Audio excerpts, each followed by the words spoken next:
Buenas, Hola, ¿qué tal? Hola, buenas tardes. Buen buenas día a todos, tardes, buenas tardes. buenas, Buenas tardes, buenas tardes. buenas, Hola. Buenas tardes, hola. buenas. Bueno, esperen que arregle un poquito una cosa en la computadora que me está haciendo ruidos. Buenas tardes. Hola, ¿qué tal? Buenas.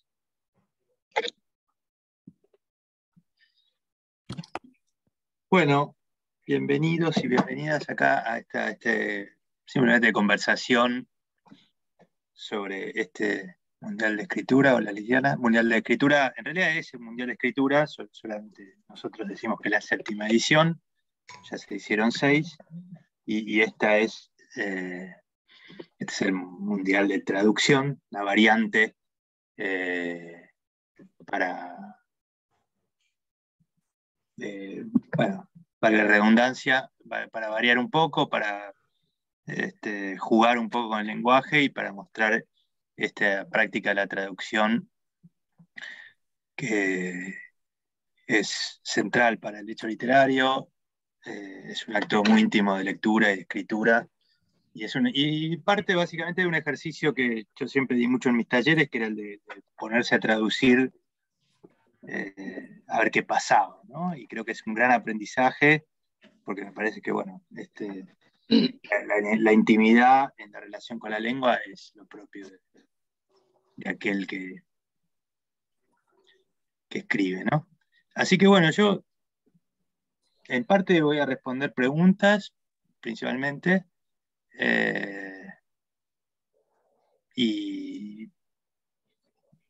pero bueno, antes digo algunas cositas, ¿no?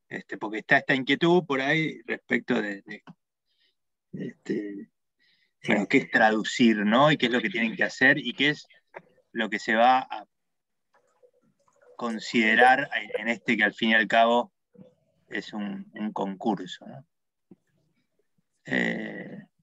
Una cosita, Juli, creo que por ahí podemos silenciar a todos. Yo no, me parece que no puedo, o salvo que vos me des el hosteo. Dale, ahí silencio. Dale, gracias. Buenas, Dominique, ¿qué tal? Espero que entiendas castellano y español. Como le digo, Sí, hablo principalmente. español también. Bueno, me alegro. Este es principalmente un juego, y el juego, como siempre el Mundial de Escritura, la idea es, el principal objetivo es que toda la gente que participa escriba. Bueno, acá lo mismo, ¿no? La idea es que cada uno de ustedes, cada uno de los participantes, que son 4.000, se enfrente a este hecho de traducción. Después está la parte del concurso, la parte de premiar, que honestamente a mí es la que menos me interesa en un sentido. Me interesa, me gusta ver, bueno, qué textos son seleccionados por los jurados, etcétera, pero el criterio, sobre todo esta vez, siempre es arbitrario, ¿no? Un concurso literario siempre es arbitrario, y ni hablar. Y una de las grandes preguntas que me rodea por acá y que algunos nos han hecho es, bueno, ¿qué se trata? ¿De hacer una traducción literal o una traducción, o de apropiarse del texto y hacer lo que yo quiero? Bueno, en el primer lugar, vamos a decir que la traducción literal no existe. Digamos, no hay tal cosa como una traducción literal. No hay una transposición de una palabra a otra. No se trata de eso, ¿no? Porque hay una dimensión del lenguaje que es la semántica, que es el vocabulario, ¿no? Y ahí a veces puede haber equivalentes de una palabra a otra. Pero un sustantivo, pongamos, está rodeado a veces de preposiciones o está en determinado contexto de la oración que altera, modifica ese significado, y eso es lo que a veces es traducible, ¿no? Las lenguas funcionan con sintaxis a veces de distinto tipo, y eso es lo que a veces es difícil traducir, ¿no? En la teoría de la traducción sé que se habla, hay dos textos, digamos, ¿no? Un texto el que se parte y un texto al que se llega, que son dos textos distintos y que siempre son una lectura y una interpretación. Y acá, en este mundial, de algún modo, trabajamos en esa tensión entre una traducción más acorde al espíritu de lo que dice el autor o lo que se llama una apropiación, en la cual yo hago algo completamente diferente. Y siempre aparecen, por supuesto, muchas cuestiones, ¿no? Justo hoy veía a alguien que recomendaba un libro, un amigo, un gran amigo, y leía la primera oración, y en la primera oración decía, terminaba con "el horizonte orienta". Yo que vengo un poco de la poesía, siempre me gustó mucho la poesía y de esa atención medio obsesiva al lenguaje, decía, esta es una mala traducción, era una traducción, ¿no? El horizonte orienta. Hay ahí una especie de cacofonía, horizonte orienta, ¿no? Ori, ori, que probablemente respeta el significado, pero no tiene, pero no sé, quizá probablemente el traductor no advirtió que ahí había una sonoridad, una aliteración, una repetición de sonidos que seguramente en el original no está. Por ahí en el original está y no lo sabemos, ¿no? Después, sin duda eso hay que atenderlo, ¿no? En el caso de la poesía, bueno, hay rima, hay algunos de los poemas, no la mayoría de los que les dimos, que tienen rima regular. ¿Eso se respeta o no se respeta? Bueno, hay una tensión entre el significado y la rima, y hay decisiones a tomar, y hay decisiones cruciales, inclusive, por ejemplo, el hecho de que el texto al que se llega, el texto que uno escribe, que uno traduce, el texto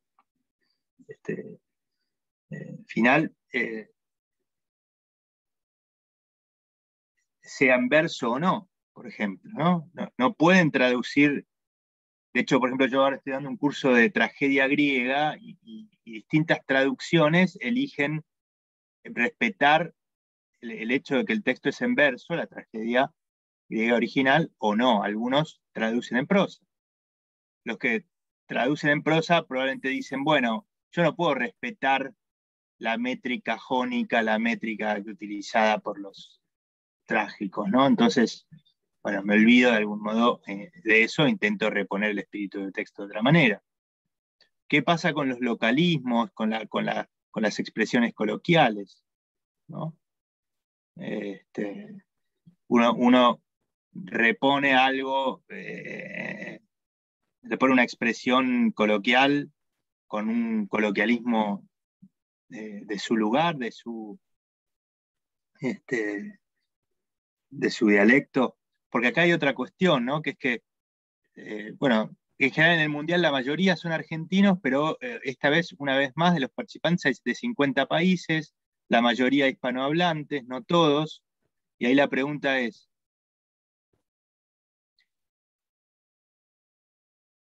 o la realidad es, ¿no? Nosotros hablamos un idioma que surgió en una pequeña región derivado del latín, ¿no? En Castilla, y se extendió, bueno, por toda España primero, por todo lo que hoy es España, y luego por todo el continente sudamericano, y más también, ¿no? Y ahí se fueron desarrollando lo que llaman distintos dialectos. Inclusive dentro de un mismo país no se hablan los mismos dialectos, las mismas selecciones de vocabulario, las mismas, la musicalidad, esto que se llama el acento en la oralidad, ¿no? Bueno, ¿cómo se traduce eso? O yo traduzco a mi dialecto, o trato de respetar una especie de español neutro, que es lo que respetan en general las traducciones comerciales, pero que uno en general, pero que aquí yo diría, tenemos que respetar esa invención que es el español neutro o no. Bueno, son preguntas, ¿no? Yo no tengo la solución. No sé si alguien quería decir algo. ¿Alguna pregunta? ¿Muchas? No, como alguien se desilenció, pensé que... bueno, lo mismo pasa con la métrica, ¿no? También acá la mayoría es verso libre. Esto quiere decir, verso libre es que hay métrica irregular en general, ¿no? No hay como en el soneto, por ejemplo, todos versos de 11 sílabas. Pero sea un soneto o sea un texto con métrica irregular, yo respeto de algún modo la extensión de los versos, lo que quiso decir el autor al organizar en el espacio de la hoja el texto de determinada manera, ¿cómo repongo eso que intenta hacer el autor, ¿no? Bueno, difícil también, ¿no? O dilema también. Bueno, acá hay un punto donde nosotros no sabemos qué es lo que tienen que hacer, digamos, ¿no? Esto es un experimento, y esto es un juego, y acá no pretendemos validar la gran literatura, pretendemos que ustedes jueguen y que se disfruten con el texto, y la verdad es que va a haber libertad para los jurados. Nosotros elegimos los jurados, en general no les damos un criterio demasiado restrictivo, confiamos en ellos, son todos lectores a los que podemos llamar profesionales. Lo que pasa es que siempre en la literatura la tensión entre lo profesional y lo amateur siempre está, ¿no? Porque no hay tal cosa como la profesionalidad, por más que uno viva de algo relativo a la literatura, ¿no? Entonces, quizá algunos jurados elijan versiones que respetan más el espíritu del texto. Hoy hablábamos con Olivia, que es una de las organizadoras del Mundial, están ahí Juliana y Luciana también, que son las tres del equipo que organiza, está a cargo de la organización del Mundial, el equipo son varios más. Y con Olivia hablábamos, bueno, está este poema de Raymond Carver, que está al principio, en el que es un hombre que recuerda una foto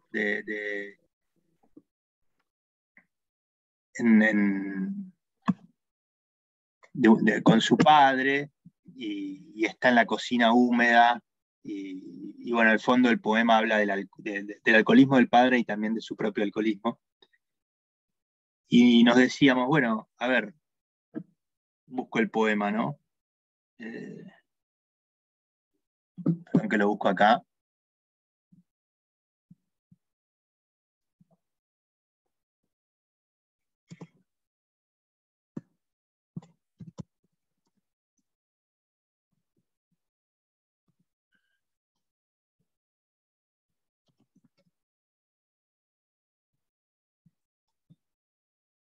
Ahí estoy, y ahí voy a las preguntas, ¿eh?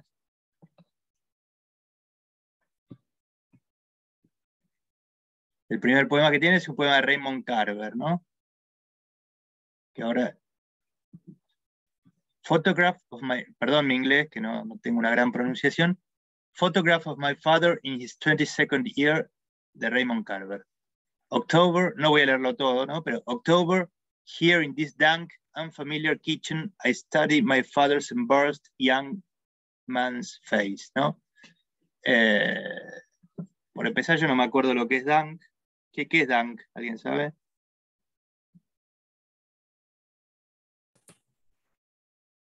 ¿Alguien sabe lo que es dank?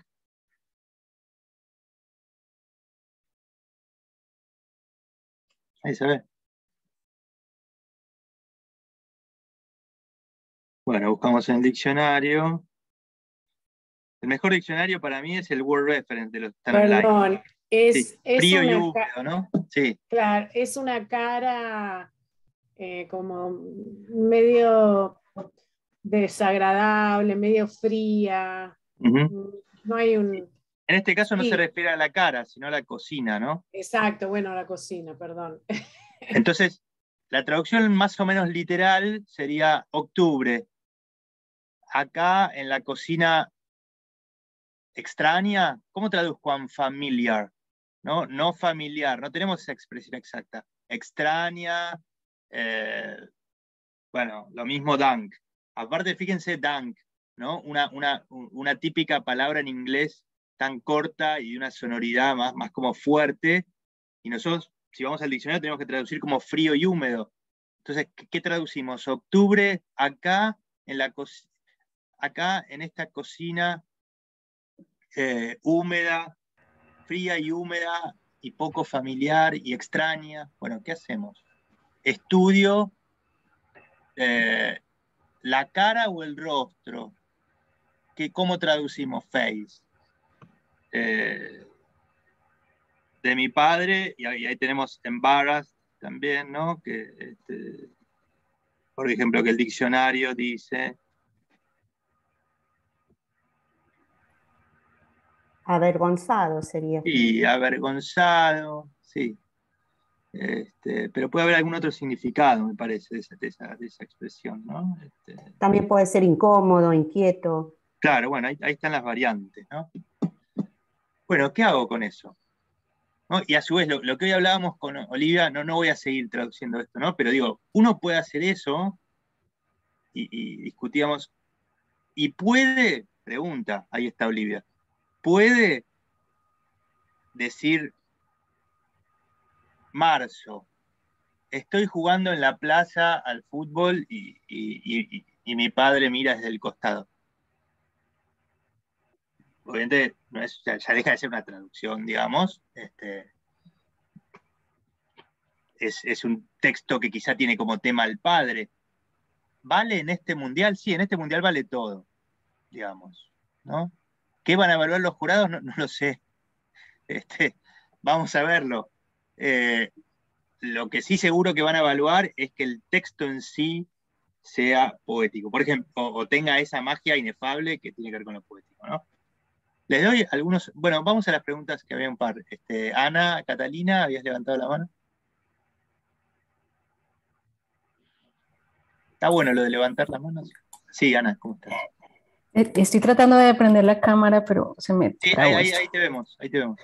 Bueno, quería preguntar como, bueno, hay mucha libertad para los jurados, pero la pregunta también es si la decisión es que el resultado no sea escrito en español,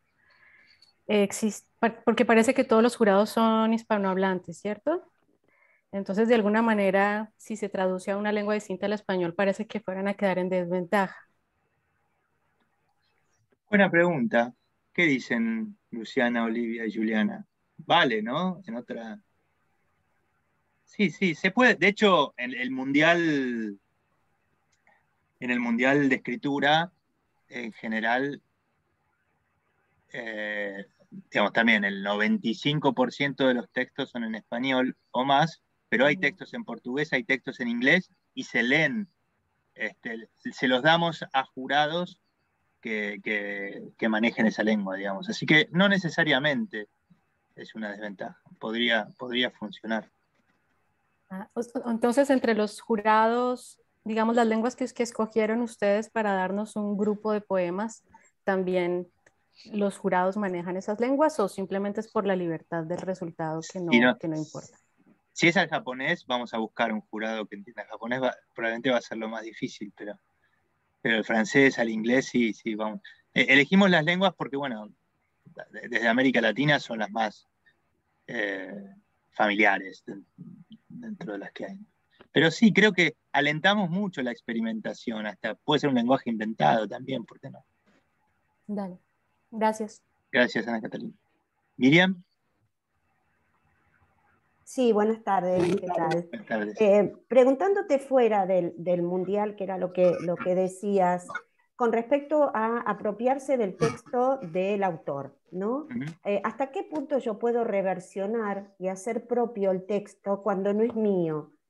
Yo soy intérprete y cuando traduzco a una persona que está hablando, trato de ser lo más coherente y lo más cercana a lo que la persona está diciendo. ¿Hasta qué punto yo puedo decidir cambiar las frases o cambiar qué dice en el texto y hacer un texto nuevo? Bueno, me parece que ahí depende del contexto, ¿no?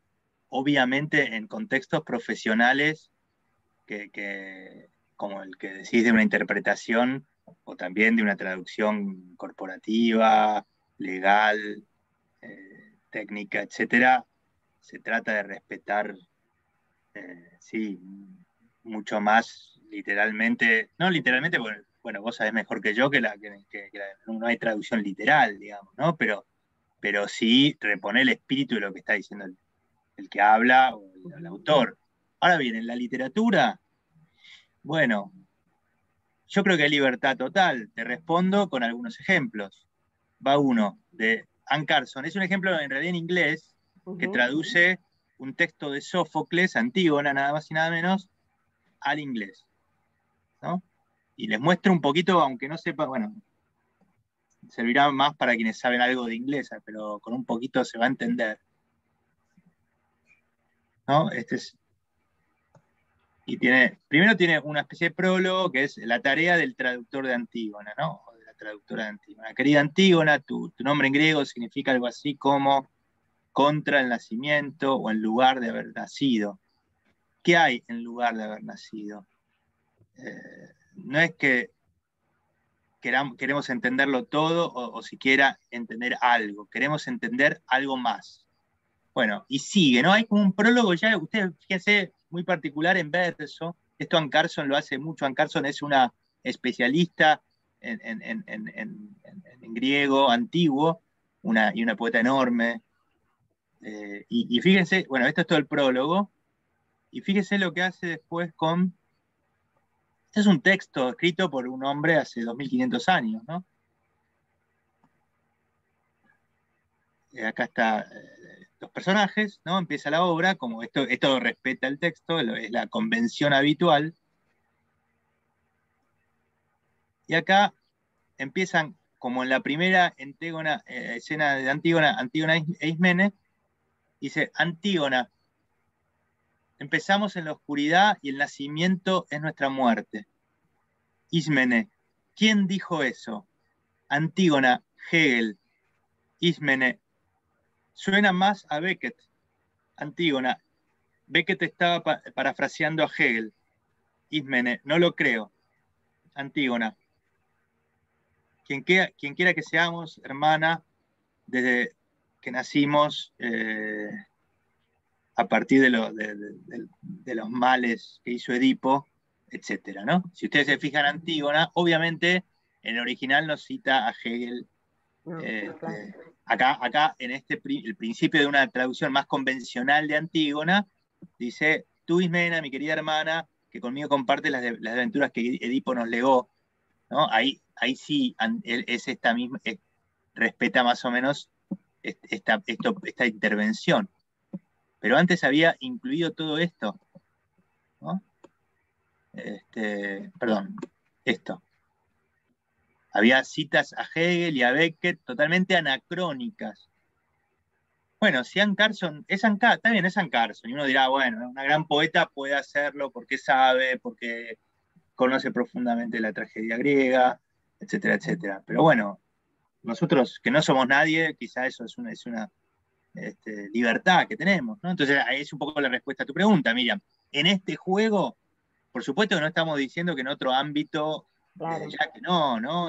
Por supuesto que la traducción, como bien lo sabés, es una carrera, demanda un esfuerzo y seriedad y respeto a quien habla o quien escribe, ¿no?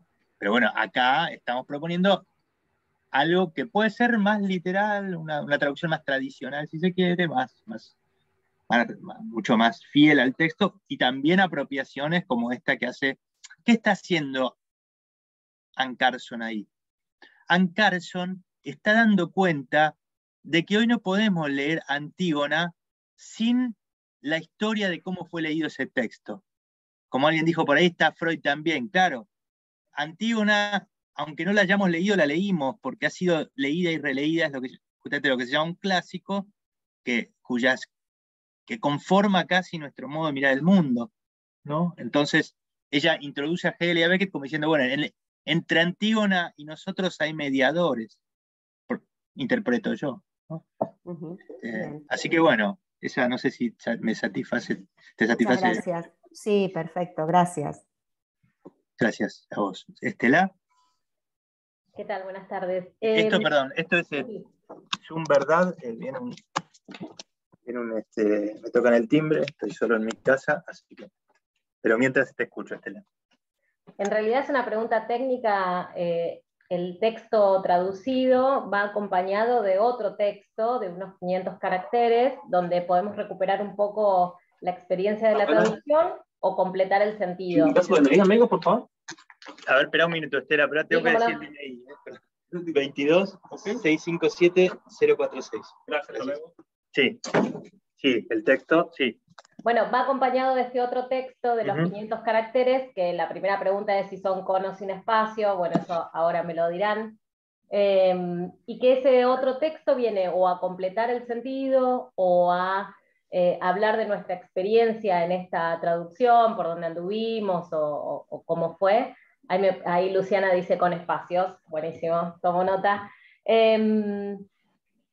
¿Por dónde va ese texto? ¿Es esto? ¿Es así? ¿Podemos hablar de lo que nos pasó con la traducción? ¿Forma parte de esta evaluación general? ¿Cómo lo tomamos ese anexo? Bueno, primero forma parte, ¿sí? Evaluación es feo porque suena escolar, pero no es la idea, pero sí, a los jurados se les dará también ese texto. Es como, bueno, un poquito de escritura, ¿no? A ver, claro. un ejercicio de escritura. La verdad que esto yo me lo copié de un libro, que ahora no les sé decir el título, pero que después vamos a mandarlo. Vamos a mandar un par de ejemplos. En el cual, en un taller de Fabián Casas, un escritor argentino, todos sus alumnos, que eran muchos, tradujeron el mismo poema y escribieron un breve texto contando sobre lo que se les ocurría, y editaron las 50 traducciones. El libro es hermoso, además es un libro en tapa dura, muy lindo, y que es casi, deberíamos explicitarlo más, un ejercicio que inspira un poco a este mundial, ¿no? Porque más allá de la tarea, no tengo el título, Melina, pero en breve, porque lo tenía, pero como tantos libros que tengo en mi casa desaparecen mágicamente, ya lo encontraré. Mañana o pasado les mandamos el título, y un poco con estas aclaraciones que surjan hoy, los vamos a mandar un mail para así se enteran todos los participantes. Entonces, ahí hay de todo. Vos te encontrás con alguien que habla sobre el tema del texto, hay alguien que habla sobre que estaba de vacaciones cuando estaba traduciendo el poema y estaba con sus hijos y y hay otro que habla de otra cosa. Bueno, libertad, ¿no? Que siempre es problemática, ¿no? No es con consigna, ¿no? Es bueno, lo que quieran, pero igual que de algún modo lo de Miriam, sean lo más libres posible, ¿no? Que otra vez, yo lo que puedo decir, no necesariamente va a ganar otra vez, va a ganar uno a la manera de Dan Carson, o va a ganar uno que traduzca, digamos, el poema de Carver, diciendo que en vez de un problema con el alcohol, el narrador tiene algún otro tipo de padecimiento psicológico o algún otro tipo de adicción.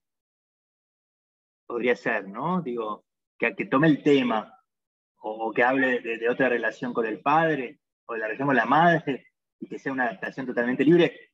Se puede, esto es un juego. Después, bueno, los jurados tendrán el original, ¿no? Sabrán de qué texto está traducido y decidirán. No sé si te aclaras, Estela. Gracias. Bueno, Liliana. ¿Se escucha? Sí, ¿cómo estás? Bueno, buenas tardes. Sí, no, yo en realidad, tal vez no por lo que yo intente hacer, pero, o sea, todavía no me planteé mucho qué voy a hacer, pero en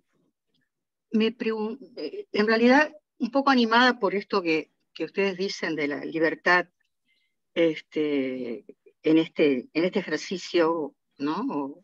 O este juego, como dicen.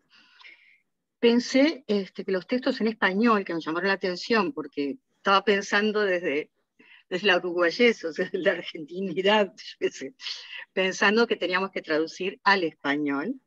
Y dije, bueno, hay textos en español, qué bueno, capaz que podemos traducir del español al español. Entonces, esa es un poco la pregunta. Sí, la respuesta es que sí. Por eso lo pusimos también, porque bueno, el espíritu del mundial es siempre alentar a quien tiene curiosidad por la literatura y sus prácticas. Y bueno, quizá hay alguien que realmente se siente muy inseguro con cualquier otra lengua y en cambio le puede interesar eso. Así que sí, totalmente. Esto estaría bueno que lo aclaremos después, si se acuerdan. Bueno, sería bueno, ¿no? Que sí, que se puede hacer eso también.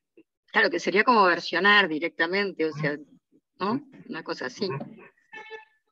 Sí, muy bien, total, gracias. Esto de los usos, que eso es algo muy interesante que pasa en nuestra lengua, ¿no? Que yo siempre doy el mismo ejemplo, Juan Rulfo, ¿no? Uno lee a Juan Rulfo, más allá que ya pasó tiempo, y bueno, es una variante de la lengua que se habla en el español hablado en México, muy refractaria a la manera como hablamos en otros países, ¿no? Pero algo se entiende y hay una gracia, ¿no? Y hay un extrañamiento siempre cuando uno lee. Bueno, entre Uruguay y Argentina hay bastante menos distancia, ¿no? Pero en general la mayoría de los países hay como otras cosas, ¿no? Que uno lee tanto a nivel vocabulario como cuando escucha. Sí, claro, también está el del español antiguo, ¿no? Sí. Bueno, esas son las variantes y este es el juego, digamos. Bueno, muchas gracias. Interrumpo un cachito, perdón, para contar algo que pasó el otro día en el taller que dio Marina Mariach, que hicimos un taller de traducción, y surgió un ejercicio que era a ver cómo traduce cada uno de los que estaban en el Zoom el título de una canción, que era una canción de Britney Spears. Y eran todos diferentes, todos expresiones distintas del español. Entonces yo creo que también de un poema en español puedes hacer una traducción de español a español, porque podés decir la misma frase o el mismo verso de muchas maneras. Me parece que eso también está bueno. Está bueno.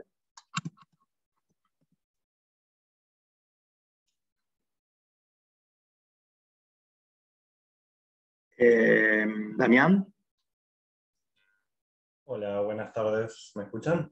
Sí, perfecto.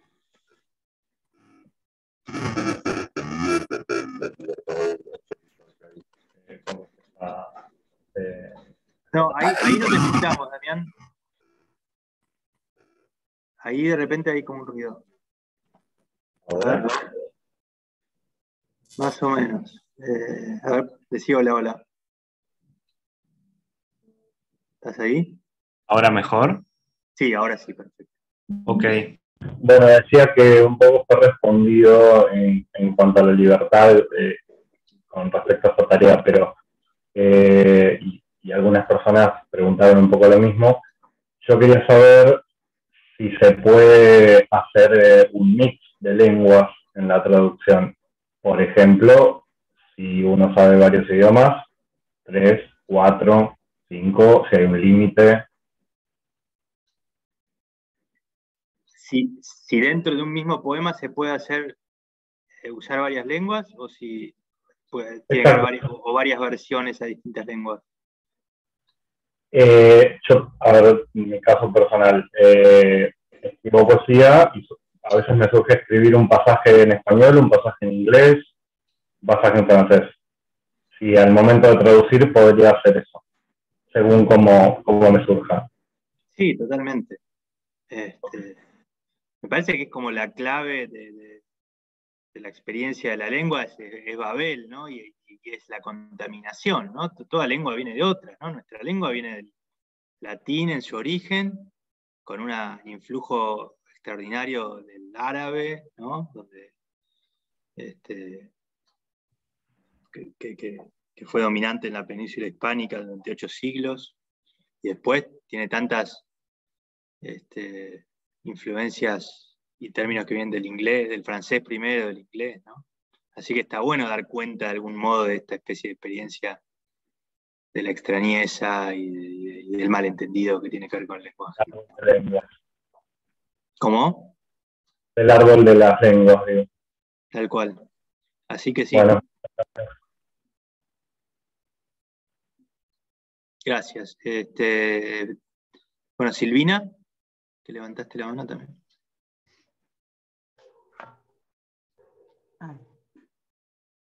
No, ahí había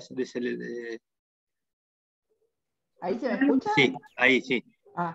¿Qué tal? ¿Cómo estás? Bien. No, una pregunta, por ejemplo, si quisiera hacer algo estilo cómic, o sea, con dibujitos y diálogos, bueno, como un cómic, ¿da como para que se haga así? Lamentablemente no por la plataforma, porque lo tenés que enviar en el formulario y no tenemos esa posibilidad. Por ahora no la contemplamos, pero bueno, las chicas me van a mirar con cara rara, pero algún día, ¿por qué no incluir dibujos? Por ahora, esta vez no. Ok, gracias. Gracias. ¿Camilo? Sí se escucha, sí me escuchan. Buenas tardes. Perfecto. ¿Cómo estás? Muy bien, Santiago, un saludo desde México.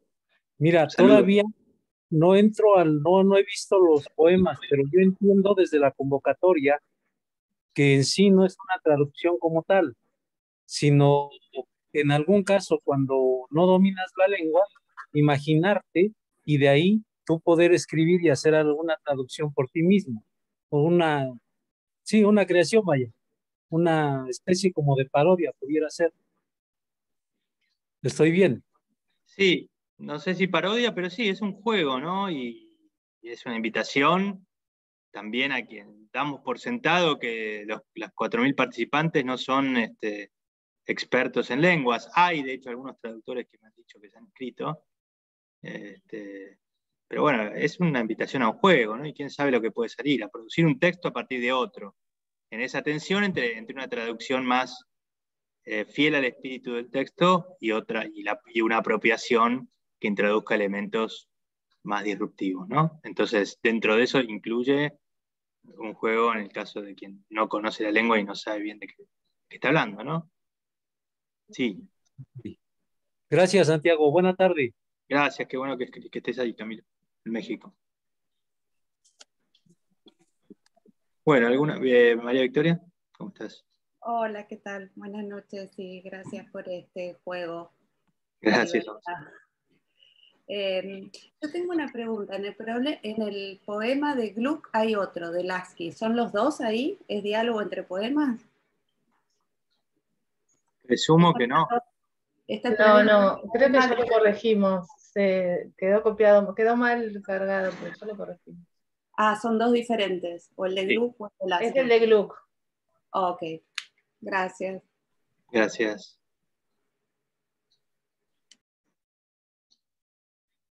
Les muestro otra solución. Esta es de un amigo que se llama Martin Wilson, que tradujo este poema de Bukowski, ¿no? Along with everybody. The flesh covers the bone, and they put a mind in there and sometimes a soul.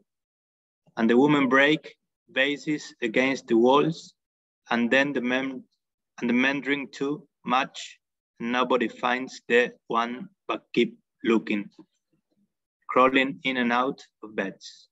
Fíjense acá cómo seguramente quien traduzca, no está este poema entre los que hay que traducir, pero ¿qué hace Bukowski ahí con esas palabras cortitas, ¿no? And the men drink too much, ¿no? Con ese corte de verso ahí, muchos, and nobody finds the one, ¿no? Hace lo que llama un encabalgamiento, es bastante complicado de explicar, pero bueno, esto que hay acá se llama encabalgamiento. Quiere decir cortar el verso en medio de la unidad sintáctica. The one va muy junto, y Bukowski lo rompe. Es una técnica de la poesía, ¿no? Entonces, ahí encabalgamos en castellano. Bueno, ¿qué hacemos con esto? Bueno, ¿qué hizo mi amigo Martin Wilson? Solo con todos. La carne cubre el hueso y adentro le ponen una mente, ¿no? Decía esto en el original, más o menos. The flesh covers the bone, sí. Bueno, sí, hasta ahí iba bien, ¿no? La carne cubre el hueso y adentro le ponen una mente, que trabaja full time aunque le paguen part time. Ahí metió algo que no tiene nada que ver, ¿no? Y ahí jugó con el y, ¿no? Como la palabra cortita, como hace Bukowski, y a veces un alma, y las minas rompen los huevos contra la pared. no podés hacer omelette sin romper los huevos. Y los muchachos se van a poner en pedo, juegan al metegol y nadie encuentra la... Fíjense, ahí, este es un encabalgamiento también en castellano. A la persona indicada. La persona va junto, ¿no? Es el artículo y sustantivo. Rompe en medio de la unidad sintáctica. No es nada muy técnico, sino lo que suena como se corta en medio. Nadie encuentra la, ¿no? Y hay un corte brusco en algo que en la oralidad y en la sintaxis está muy unido. Persona indicada. Bueno, acá lo cambió por completo, pero bueno, es Bukowski, que es un poeta que habla que usa mucha terminología coloquial, ¿no? Pero por supuesto el metegol, la expresión romper los huevos, ahí lo cambió por completo. Lo que dice, las minas rompen los huevos. Romper los huevos es una expresión coloquial de varios dialectos del español. The women break vases. Simplemente era literal lo de Bukowski, ¿no? Rompen los vasos. Y de algún modo Wilson lo convirtió en una metáfora. Lo alteró por completo. Jugó, exploró, hizo otra cosa. Ezequiel Seidenberg, con quien tuve un vivo el otro día en Instagram, el famoso monólogo de Hamlet, lo traslada a un coloquial argentino. Ser o no ser, papá, la cosa es esa. ¿Qué te conviene más a vos? ¿Bancarte? ¿Piola las viabas del destino puto? ¿O hacerte el guapo si las papas queman y defender lo tuyo? Morir, apolillar, no más, y terminar apolillando. Con el dolor de huevos y la mufa, bueno, estamos con los huevos hoy, con el dolor de huevos y la mufa que nos vienen los genes. La verdad, qué bueno que estaría. Morir, apolillar, a lo mejor soñar, esa es la joda. Bueno, sigue, ¿no? No lo voy a leer todo. O sea, lo transforma en lo que sería un poema lunfardo argentino. Cruza dos registros, el inglés isabelino de 1590 o 600, bueno, 1603 creo que Hamlet, y el lunfardo argentino, que ni siquiera es un lunfardo, no es un dialecto coloquial actual, sino que es un dialecto coloquial de los años, de la primera mitad del siglo XX. Es decir, que hay como una mezcla de anacronismos, ¿no? Porque en realidad, por ejemplo, Shakespeare, lo tenemos que traducir a un español del siglo XVI o a un español actual, ¿no? De hecho, en el fondo, como suena el inglés del siglo XVII, es más parecido al español del siglo XVII, un español que a nosotros nos suena antiguo. Eso sería la traducción. Lo que pasa es que el lenguaje cambia, por eso se hacen todo el tiempo nuevas traducciones de los clásicos, porque bueno, cada época, cada generación lee de nuevo un texto y el lector tiene su marca subjetiva. Entonces ahí, hoy en día, la mayoría de las traducciones de Shakespeare no son le bajan mucho lo que hoy suena como lo que puede sonar como solemne Shakespeare. Por ejemplo, en Argentina, la traducción que hizo Carlos Gamerro de Hamlet, o tantas otras. Así que bueno, igual que en el teatro también, ¿no? Donde a veces se hacen puestas que mezclan elementos actuales con elementos clásicos, ¿no? Estos anacronismos, como dice Borges, los anacronismos deliberados, son una clave crucial de todo autor, ¿no? Esto tiene que ver con que, bueno, ningún texto en el fondo puede dar cuenta de la realidad que intenta contar, ¿no? Y a veces hacer algo deliberadamente inverosímil es una solución posible. Bueno, les di ejemplos más extremos. No quiere decir que tengan que ser ejemplos extremos, pero sí hay soluciones. Lo que sí tiene que haber es una lectura, y casi lo que tiene que haber, diría, es romper las convenciones de la lectura, ¿no? Como salirse. Temo que pase mucho que mucha gente haga algo literal. Y nunca es literal la traducción. Ninguna buena traducción es literalmente literal, digamos, ¿no? Es trasladar a otro idioma. muchas veces incluso, hasta he visto gente que sabe mucho inglés, que traslada literalmente la sintaxis, típicamente el adjetivo ante el sustantivo, ¿no? Que en inglés es más frecuente y acá es menos frecuente, o es más literario. Bueno, literario en más sentido. Bueno, son decisiones que todos iremos tomando, ¿no? Y creo, insisto, que prueben, denle vuelta, ¿no? Jueguen con el texto, pongan algo personal, sáquenlo, vean qué pasa. Lo mismo con el texto que tienen que escribir, a ver, probar, ¿no? Es escribir, es interpretar. Pollux, yo tengo una duda. Al traducir un poema o canción de los propuestos, ¿mi experimento tiene que tener necesariamente cuerpo de poema o canción o puede resultar un texto simple, lo que yo quiera a partir de lo que tomé? La pregunta es si podés hacer algo en prosa. Sí. Podés.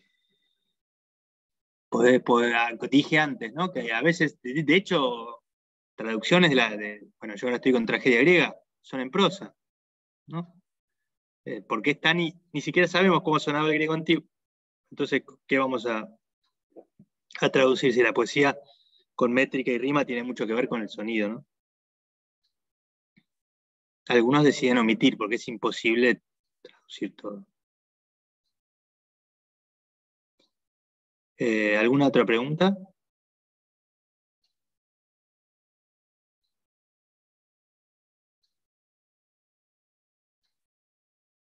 Un poema que la Amalia, ¿querés trasladarlo al argentino? Bien, se puede, sí. Al dialecto rioplatense sería. Hay un mínimo máximo. Sí, Amalia, podés. Perfecto, está. María Ángeles, ¿hay mínimo máximo? La verdad que no me acuerdo. De cantidad de... Sí, sí, sí. Para lo que es el poema, no. Sí para el texto complementario. Ahí está el máximo de los 500 caracteres. María, ¿hay que trabajar un solo poema? Sí. Cristina, ¿alemán no hay? Estuvimos flojos. ¿Podemos pasarle a Cristina un poema de alemán o no sé? Yo no sé, mucho lío. Mucho lío, ¿no? Mucho lío, sí, sí, sí. A mí las chicas me matan porque yo siempre hago concesiones, pero lo que pasa es que ya está armada la plataforma. La verdad que nos equivocamos, tendría que haber habido alemán. No importa, tomo inglés, no importa. No, sí, era un idioma que valía la pena. Carlos, sí, levantaste la mano. Sí, hola, buenas. Pido perdón porque acabo de llegar y seguramente esto ya lo deben haber dicho. No hay problema. Pero la consigna del mundial es traducir a nuestra manera el poema y después tenemos que hacer aparte otro texto literario. O sea, tendríamos que hacer 2 textos, por así decirlo. Sí, exactamente. Que el texto, ese sí es breve, tiene máximo 500 caracteres y total libertad. Decía antes que se basaba en un libro que hicieron los alumnos de un taller de Fabián Casas, escritor argentino, en el cual todos tradujeron el mismo poema.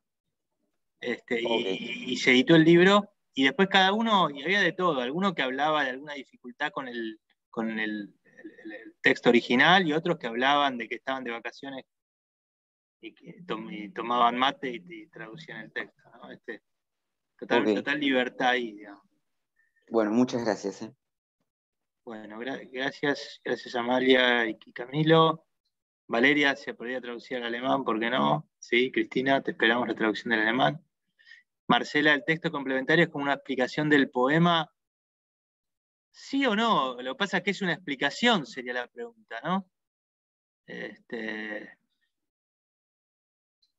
Sí, todo va a ser de algún modo una explicación, ¿no? Pero puede ser una explicación, yo diría, no hagan una explicación escolar, ¿no? Incluyan algo que se corra de una especie de profesor explicando el texto. Pero sí pueden hablar del texto, de lo que les pasa con el texto, etc. María, antes habías preguntado si pueden ser 2 poemas que dialogan entre sí. No. O sea, el original tiene que ser uno, por una cuestión, lo mismo que lo de Cristina, no podemos ahora cambiarlo porque ya está hecho el sistema para que ustedes envíen el formulario, tiene una cierta complejidad de programación pequeña, pero que no se puede cambiar. Igual podés aludir a otro poema. En el texto podés aludir a ese otro poema. ¿Por qué no? Diego, ¿se puede reversionar totalmente y solamente captando la esencia del poema? Dejando en claro con sutileza la unión entre ambos textos. Sí, totalmente. Puedes hacer lo que quieras. Ana, ¿se puede traducir el español a español? Sí, por eso pusimos esos poemas, así que sí, totalmente se puede. El español a español. ¿Es solo una versión? Bueno, tenemos un haiku, que es en japonés, y podría haber 10 versiones del haiku, ¿por qué no? En realidad, Julie dijo que no hay límites para la traducción, así que bueno, quizá alguien nos manda 10 versiones del canto primero de la Divina Comedia y tenemos un texto larguísimo. No debe haber algún límite, ¿o no? Julie, No, preferentemente en una sola versión, porque hay prejurados que tienen que leer muchos sí, textos. Claro.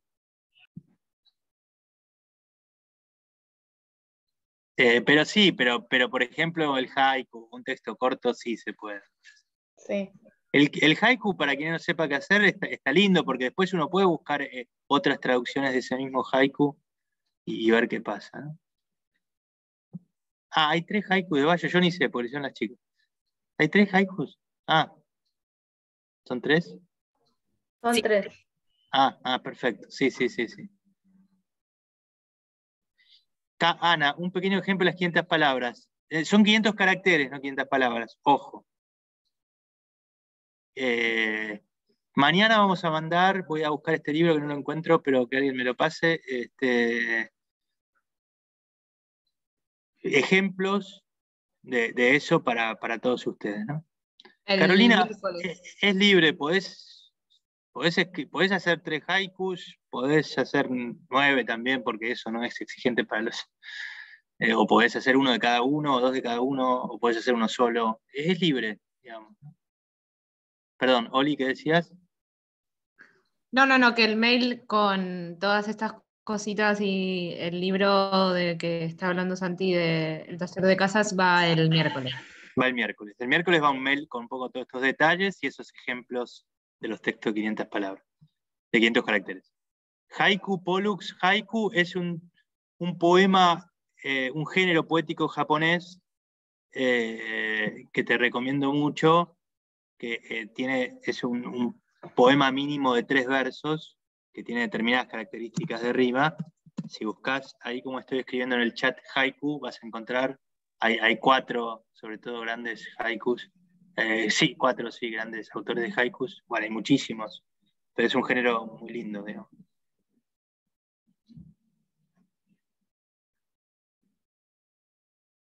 Bueno, más o menos espero que hayamos aclarado. Después, como lo dijo Oli, el miércoles va el mail, aclarando un poco más, un poco todo lo que dijimos acá y con estos ejemplos. Y bueno, a jugar y a divertirse, la verdad que a mí me encanta traducir y es muy inspirador para escribir también, ¿no? Y es también una hermosa manera de leer un texto, ¿no? En esta época de tantas distracciones, quedarse un ratito largo con un texto me parece que puede ser un buen ejercicio. Bueno, y gracias por participar y por estar acá también en el Zoom. La verdad que el entusiasmo y la buena onda de todos los participantes nos da mucha ganas de seguir adelante. Muchas gracias por sus saludos y bueno, nos seguimos viendo. Hay talleres que vamos a anunciar. Bueno, yo voy a dar un taller el domingo que viene, hay otro para adolescentes que va a dar Olivia, y otro que va para niños, así que estén atentos también. Muchas gracias. Nos vemos. Gracias. Son geniales. Gracias. Besos.